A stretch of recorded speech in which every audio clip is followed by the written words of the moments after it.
पोहोचलोय उज्जैनला. पण आता आम्ही पहिलं दर्शन करणार आहे ओंकारेश्वरचं. आता सगळं आवरलेलं आहे आमचं. आम्ही हॉटेलवरती रेडी वगैरे झालोय, सगळं एकदम सकाळ ओके. सकाळी पोहोचलो होतो. तर पहिलं ओंकारेश्वर लांब आहे ना, तर आधी त्याचं दर्शन करून येणार आहे आणि मग उद्या इकडचं उज्जैनचं. उज्जैनचं मग असं आता बघू, आता हळूहळू आता जातो. मग आणि मग जेवढं जमेल तेवढं. आतमध्ये तर मोबाईल अलाउड नसतो ना. आम्ही कसे पक्के ब्लॉगर नाहीये. आम्ही हा, फक्त एक असं ट्राय थोडं करतोय. समजून घ्या. तर जेवढं जमेल तेवढं शूट करून व्हिडिओ मध्ये टाकायचा किंवा व्हिडिओ अपलोड करायचा, त्यामध्ये असं प्रयत्न करू. आणि आम्हाला हॉटेल प्रॉपर्टी ना ती इतकी छान भेटली ना, काय सांगू. म्हणजे नवीनच आहे, जस्ट कन्स्ट्रक्ट झालेली, अजून त्यांचं इंटेरियर पण चालू आहे. आम्ही दोघंच आहेत आणि आम्हाला 4 आणि 4 8 लोकांची रूम इतकी मोठी दिली आहे. आणि मस्त आहे, सगळं एकदम क्लीन आहे. आणि मंदिराच्या खूप खूप जवळ म्हणजे असेल काय 100-200 मीटर हा, पण 200 मीटर वरती. पण मस्त आहे. आणि तेच आता त्यांनीच आम्हाला कार करून दिली आहे ओंकारेश्वरसाठी. बोलले संध्याकाळपर्यंत रिटर्न येऊ शकतो. येस. आम्ही आता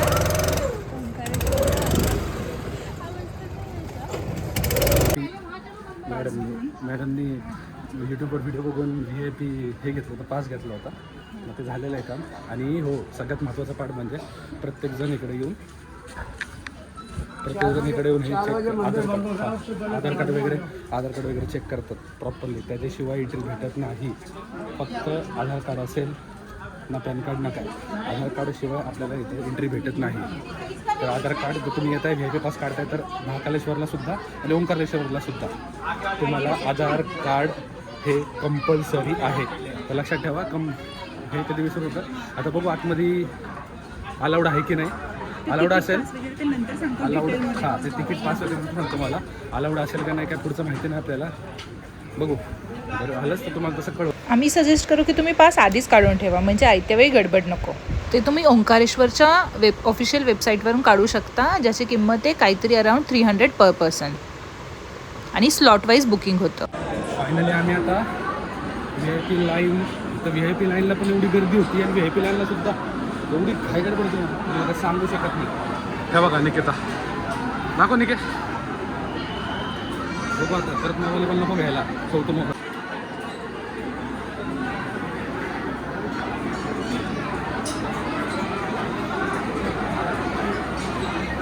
आताच आमचं जस्ट मंगेश्वरचं दर्शन पण झालं. खूप घाई गडबडीत, खूप मस्त पण झालेलं आहे. तुम्हाला एक मस्त असं हे दाखवतो सीन. किती एकदम पुरातन मस्त आहे का नाही.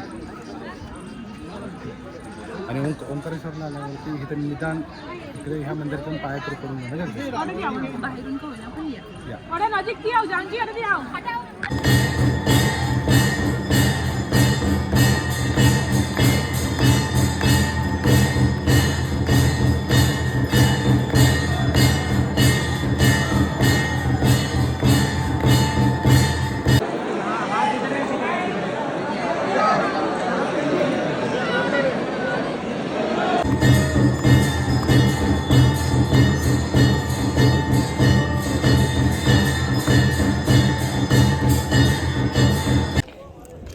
मी जस्ट आता शयनारती करून आलो. काय भारी एक्सपिरियन्स होता. इतकं सुंदर वाटलं ना. आमची खूप गडबड झाली ओंकारेश्वरून यायला. टाईमवर आलो, म्हणजे टाईमवर नाही, पण आम्ही पळत मेन गेट पासून ते शंकरद्वार जिकडे होतं तिथं पोचायला. पण पळत येऊन मस्त वाटलं ना इतकं. आम्ही जेवलो पण नाही आणि अजून भूक पण नाही लागली, इतकं खुश. तर गुड मॉर्निंग गाईज. काल तुम्हाला तसं माहितीच असेल, आम्ही शयनारती करून आलो आणि त्यानंतर मग घरी येऊन आपल्या घरी म्हणजे हॉटेलवर येऊन झोपलो. आता आम्ही चाललो आहे दर्शनासाठी. परत ठरवलं होतं लवकर जायचं, 6 वाजता निघू, पण आता ऑलमोस्ट झाले 5:30. सगळ्यांना माहिती उशीर कोणामुळे होतो. नाही, मी लवकर रेडी होते. एवढं रेडी व्हायला एवढंच रेडी व्हायला मॅडमला नाही जरी म्हटलं तरी सुद्धा 1 तास गेला. नाही, आम्ही केस धुतली म्हणून मला. आम्ही तू तुझं बघ, मी फास्टमध्ये आवरले पाहिजे. आपण झुपझुप चापाके आपण. आणि इतकी थंडी नाही त्यात आम्ही केस धुतली. चला आता भेटू. कोई बात नाही, चालतं आता जातो. आणि हे सेकंड टाइम दर्शन आहे आता. हे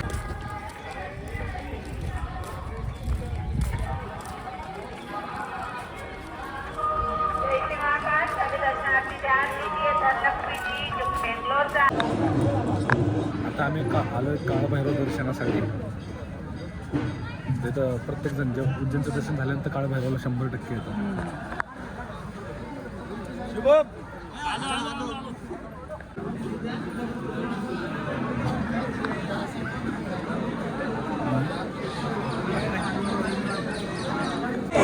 आता आमचं काळभैरव दर्शन पण झालं. ते पण 2 वेळा.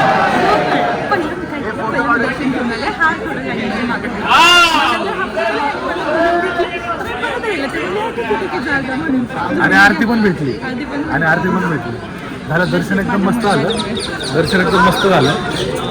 एकदम ओके. काय जास्त गर्दी नव्हती, काय नव्हतं, असं हळूहळू नव्हतं, जास्त गर्दी वगैरे असं काही नव्हतं. एकदम मस्त दर्शन झालं. विषय काय आलं ना, पुणे जिल्ह्यामधून आहे ना, पुणे असो मुंबई असो इकडून आहे ना, ते नाही का म्हाताऱ्याला पण ते 6666 मध्ये हे चालू झालेले आहेत. ते काय ते टेम्पो ट्रॅव्हलरने येतात, ते जुलं गर्दी आणि सगळी महाराष्ट्रीयन आणि सगळी आपली लोक. दुसरं बाहेरचं कोणच नाही. बाहेरचं म्हणजे मोस्टली नाही कमी, सगळी आपली महाराष्ट्रातली लोक सगळी.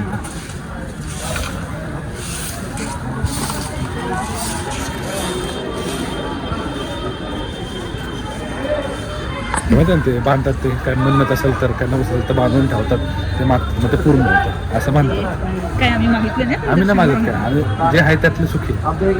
देवाने खूप दिले, अपेक्षेपेक्षा जास्त दिले. देवावरती जे आहे त्याच्यामध्ये खुश राहण्यात मजा तर नाही आहे तशी, म्हणजे नसतंच. माणूस खुश नसतंच तसं. निकिता माकड दाखवला. मी माकड दाखवला. अरे हा, माझे भाऊ का? निकिताचे दीर बघा सगळे. मग निकिताचं पण नातं आहे ह्यांच्यासोबत ना. निका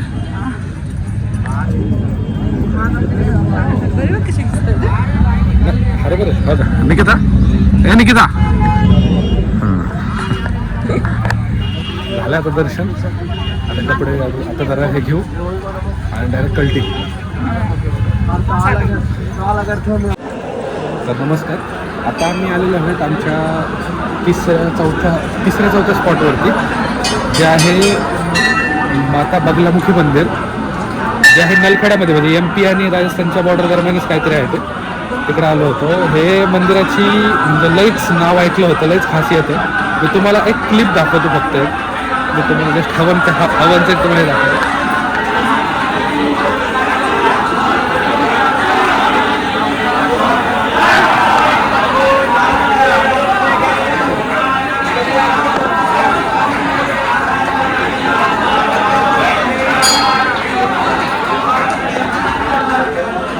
ह्या मंदिराची खासियत अशी आहे, म्हणजे असं मानतात ह्या मंदिराला की माता बगलामुखी हे तुमचं कष्ट आणि दुःख हरण्यासाठी आणि तुमचे शत्रुनाशक, म्हणजे तुमचे जे पण शत्रू आहेत ते तुमच्यापासून लांब कसं, म्हणजे ते सगळं म्हणजे तुमच्या आयुष्यातले, तुमच्या पूर्ण आयुष्यात तुमचं दुःख वगैरे जे पण असेल ना, तुम्हाला असलेले प्रॉब्लेम असतील, काहीही कुठलाही प्रॉब्लेम, म्हणजे 1 to 100 जे पण तुमचे प्रॉब्लेम असतील ते सगळे प्रॉब्लेम तुमच्या माता बगलामुखी दूर करते.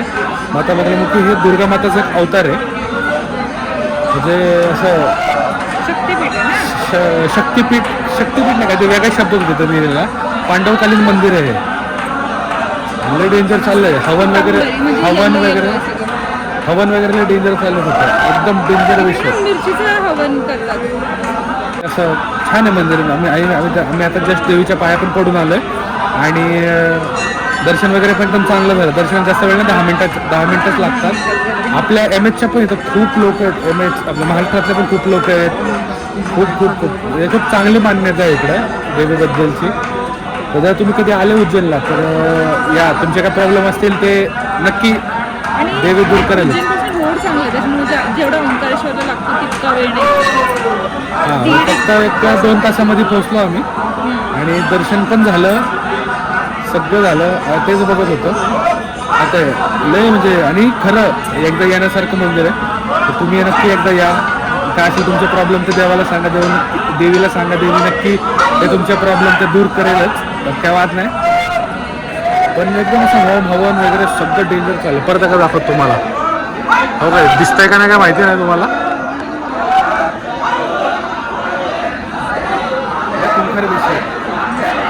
खरं विषय तुम्ही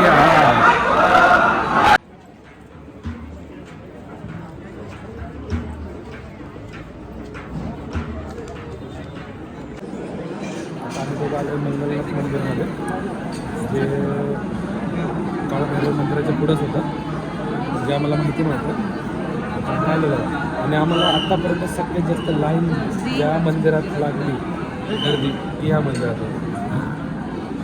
आता तिथे दर्शन घेतो आम्ही. म्हणजे महादेवांचं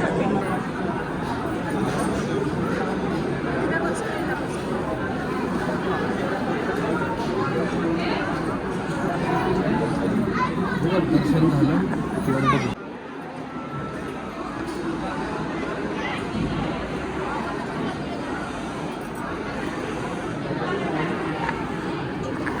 पहिल्यांदा असं बघितलंय की एखाद्या शिवलिंगासमोर मेंढी आहे, मेंढी, नंदी नाही. नंदी नाही पहिलं आता माहिती नाही, बघतो आता थांबा. त्याच दिवशी संध्याकाळी आम्ही गेलो महादेव कॉरिडॉर, हरसिद्धी माता आणि शिप्रा मातेची आरती बघायला. त्याचे काही क्लिप्स अटॅच करते, नक्की बघा. आश्रम ते